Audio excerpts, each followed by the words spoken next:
Okay, this is just a quick video over this trade.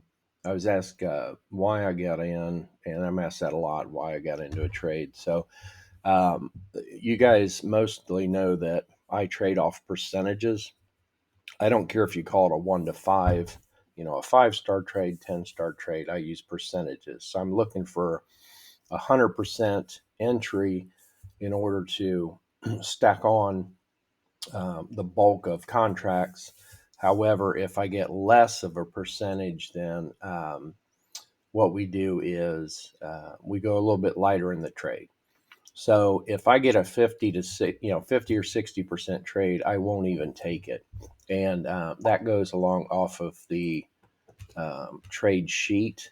And I'm not sure if I can pull that image up real quick. I'll look for it, but basically, we have that trade sheet that we use of entries to get into and reasons to get into trades. Let me open that. So if it's a 50 to 60% trade, I won't even take the trade. If it's a 70% trade, I like to get in with a protective or back protective order. And basically, what that order does is put you in a trade um, if a pair is moving in one direction. You'll get in on that 70% trade with a backup order, is what I call it, a protective trade, and that is a pending order just above or below where the instrument is. That if it continues in that direction, it's going to put you in the trade. However, if it pulls back, then you close this order off and you would place a market order, because on the pullback you're looking for these other confirmation. Okay, so the 70% trade is still a little riskier. It's off of a trend line break, and the pairs say it was long bullish, and we have a trend line break, and it looks like it's going to head short, and it's got a bearish move, broke the uptrend line. So what we could do is you put on that protective order or protective trade, and again, that's a pending order below, in this case, where the pair would be, and that is totally there in case it just really starts cooking and you don't want to miss the trade. You can get a part of it. So you have to go in lighter. The less reasons you have to take the trade, you go in lighter. So on a 70% trade, if you normally trade with, say, 10 micros, you're not going to put 10 on. Let's say you put, 3 on or 4 on, because that's a riskier trade. And then in the meantime, while that pending order's on, if it decides to pull back, well, then you're looking for, it's pulling back, obviously, to test that back of that trend line it just broke. Well, that gives you 10 more percent reason to take a trade. Okay, and at that point, we want to see, a bounce off that trend line. We want to see a candle pattern. You don't always see candle patterns, but I definitely want to see a red candle. I don't get in short on green candles. I don't get in long on red candles. Okay, so that's kind of the percentage there. So here's what we had this morning on the entry. So right, right. You can see 8 o'clock. So about 8:16 is this red candle here. So we had several reasons. One, it was already moving short. Okay, so we had to push short to a support and resistance level, which is from the left of the chart. And these are basically support and resistance levels on its move up last night. So we had it sitting on top of that support level. And it's a support and resistance level because old support typically becomes new resistance. And that's what we see here. And that's what we look for. So we already had a downward move. We had to push through that support line. Okay. So basically, treat that support line, that high and low, that support and resistance level, you treat those as your, I don't care if you want to call them, horizontal trend lines, whatever you want to call it. But basically, it broke through that support level and pushed down. Okay, so it broke through support. So we're already moving down. So that gave us 50% reason to take the trade. And then we broke through support, and it broke through support, went down and pulled back. So at that point, when it pulled back, it was pulling back to test that old support level as resistance. And you'll see it pulled right to it and then turned. So that held up, that old support level held up as resistance, okay? And we also drew a retracement line across them green candles. So on this red candle here, that was our entry, okay, on that red candle there, because once it closed, because we had several things. We had it had pulled back to test the old support levels resistance.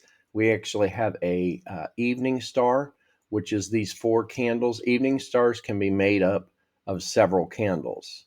It can be 5 or 6 candles on the smaller time frame. We like to see only 3 or 4 if you're out on a 15-minute, or I do. If I'm on anything smaller like a 1 or 3, it can be made up of 4, 5, or 6 candles, because up here where you see these 2 small candles, well, it could have sat sideways for a little bit.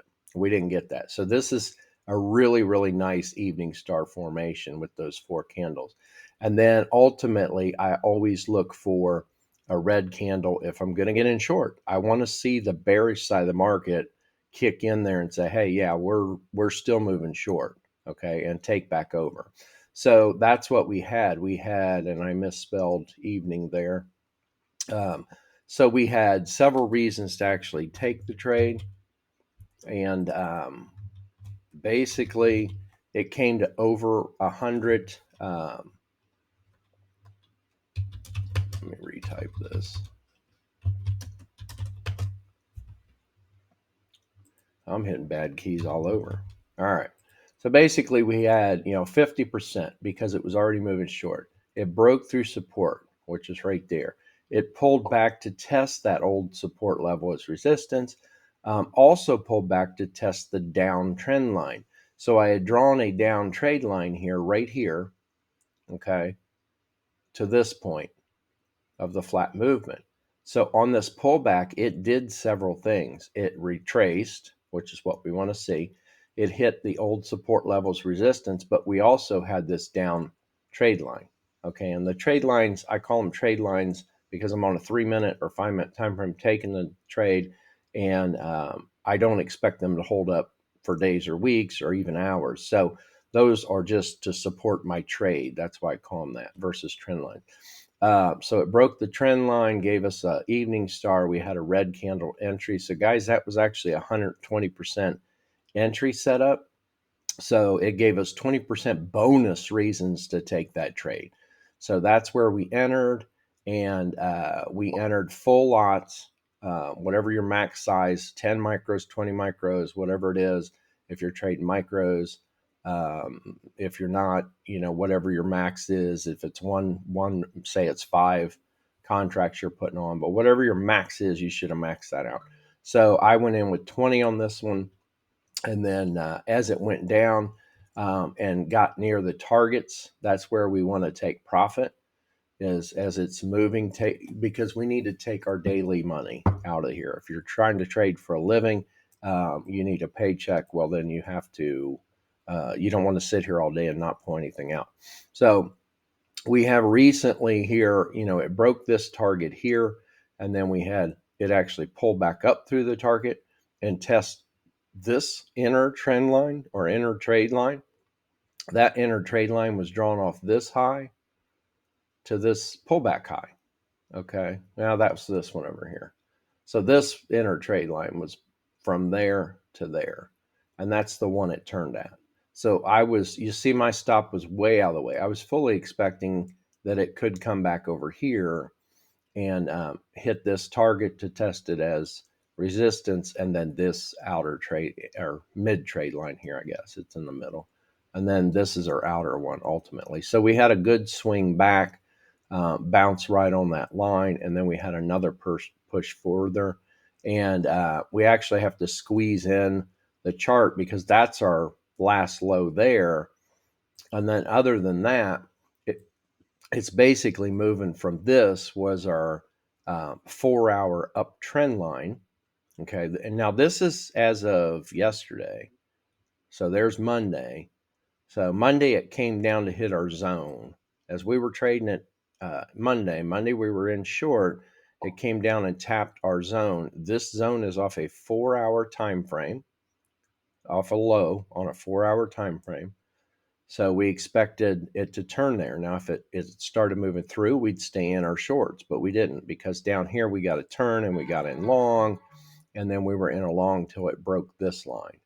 Okay, so ultimately these are our targets. This uptrend line, I left it on my chart, and then this zone here, if it goes back to test that zone. Now, I need to go back out to my larger time frame, my 4-hour chart, and I'm actually going to, I'll probably leave this line for now since we haven't tested it, but I'm going to draw another 4-hour trend line from where this one started to this point here, okay? And that's going to be between, of course, our zone and this one. And then ultimately what I have to see happen is, in order for me to take a line out, excuse my chart movement, but in order for me to take that, or know that that other outer trend line's broke, I'm not sure why this isn't working right. There we go. Is I need to see this green one down here broke. So if we keep pushing down to that trend line, keep in mind that's a 4-hour trend line. So I will leave it on the chart because, and I don't want to move it out. I'd rather add a line because this may be a level of support that gold hits, and then it may kind of ping around in here between these lines. So right now we're still holding our short. To this is one of our ultimate targets. That would be the first, and then the zone, which is way down here. Okay, so don't know if it's going to get there. We just go and ride our runners. You'll see I've closed everything off but one. So this is the last contract I have in. You can always scale in on the way down. If you get in lightly and you don't trust the trade or you're not quite sure of it, you can always say get in with 1 or 2 contracts, and as it pushes, add to your trade, add a contract here, add a contract here. You're basically letting the profit that you have on a trade scale you in. Okay, but that's where we're sitting right now. So you'll see that it's, we had like I said, we had a sideways move. It broke through that target, pushed back down. So right now it's still making lower lows. It pulled back up to test. What did it test? Well, it tested this target. And again, the target's off the from a low on the left side of the chart. Let me go in and show you. There's where the target's off of. So it's off that bounce. We had a nice downward movement, bam, bounce, and then upward movement. So that's where that target's from. And that held up, this price level held up as support. So right now we're looking as it's, kind of holding up as resistance as the pair pulled up and hit. So as of right now, this is technically a lower high. So in order for us to get more downward movement, we need it to come down and make a lower low. However, it might kind of bounce around in here. Sometimes we'll see them bounce around sideways. It could hit, this inner trend line there. It's a little steeper than obviously the one out here. So it could even break through that, come back up to test this one again before moving on. So you've got to watch the high and low swings. It's very important to watch those to key in what it's doing. Right now it's pushing down. And what I'd like to do is I like to come in and draw some aggressive lines as it's moving and watch for these breaks. I want to see that level broke right there. Okay. So before it was this one over here. You'll see this candle wick here, see this candle wick here. It on this pull down, it broke that and formed a lower low. So right now, I want to see it pull down and want to see if we can break that. All right. So I hope you enjoyed the quick video. Just want to kind of cover gold, where we're at, where it's going this morning.